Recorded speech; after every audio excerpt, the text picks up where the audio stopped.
Bueno, entonces, por un lado, sin la OTAN, y además tendríamos por el otro lado una influencia ideológica y política creciente de Rusia y de los países emergentes, porque claro, ahí está evidentemente esa influencia económica de China que ahora se está intentando recortar, pero claro que en ese nuevo contexto político eso ya no tendría por qué ser así. Esa influencia económica de China se mantendría, iría incluso más mientras Europa no sea capaz de adaptarse a ese nuevo contexto y adoptar medidas de reactivación económicas basadas no ya en el intento de dominio del mundo como potencias coloniales, etcétera, sino en su propia reindustrialización, etcétera, ¿no?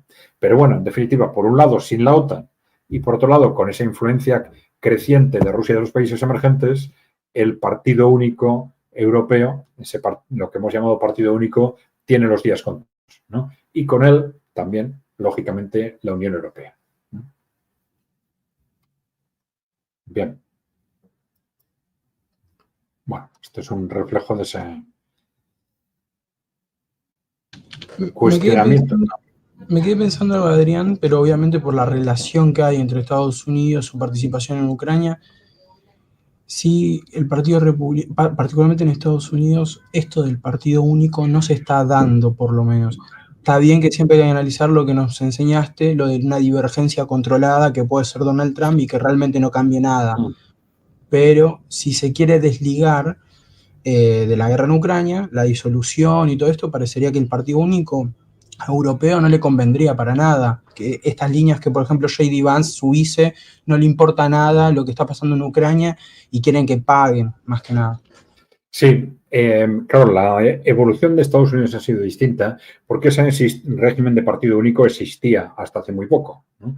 De hecho, ya sabemos que Donald Trump, cuando gana las elecciones en el 2016, es un outsider, es un disidente, digamos, tanto en cara al establishment de Washington como cara a su propio partido, ¿no? Fue una auténtica sorpresa que fuese el candidato, que fuese nominado como candidato final del Partido Republicano que ganara las elecciones, ¿no?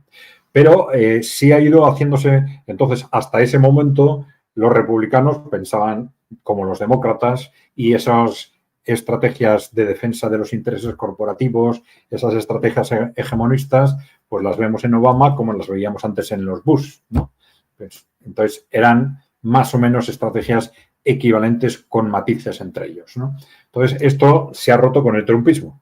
El trumpismo es el que está apostando, bueno, apostando aparentemente por esa ruptura con el atlantismo, por esa ruptura con esas estrategias globalistas, y es lo que nos va a facilitar esa creación de un contexto radicalmente nuevo en la propia Europa. Bueno, ya hemos advertido que hay que ser suficientemente prudentes porque la primera presidencia de Trump estuvo llena de contradicciones, con esos objetivos aparentes de un America First que iba a dejar de ser policía del mundo, pero sin embargo, aunque no inició ningún conflicto bélico, pero sí mantuvo posiciones agresivas económicamente con China y agresivas con